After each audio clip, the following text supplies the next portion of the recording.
আমি কবি সৈয়দ শামসুল আলম। আমার লিখা একটা কবিতা আমি পাঠ করে শোনাচ্ছি।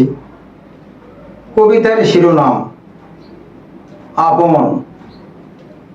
তুমি কি আপন হবে, থাকবে পাশে পাশে, চিরসঙ্গিনী হলে তোমাকে রাখবো বুকে। চাই শান্ত রমণী, মেজাজে নয় প্রখরতা, অসভ্য নয় সভ্য, ভালো বংশের বনলতা। প্রতিভক্ত কর্মঠ, সুশিক্ষায় সম্ভ্রান্ত, সাদাসিধে লাবণ্যময়ী চরিত্রমানের হব স্বামী। পাঠ্যদানে ব্রত, হয়তো উদাসীনী শত, তাকে চাই কয়জন, নয়তো সে রতন। প্রেম নয় মোহ, ফোনে কথা শত, যদি মিলন হয় সেদিন প্রেমের ক্ষয়।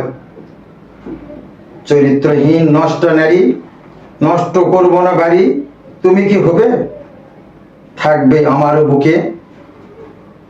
করো না কিছু গোপন, যদি হও আপন, চরিত্র করো সচেতন, তুমি হবে প্রিয়জন।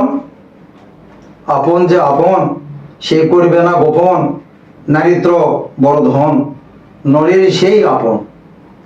সংক্ষিপ্ত।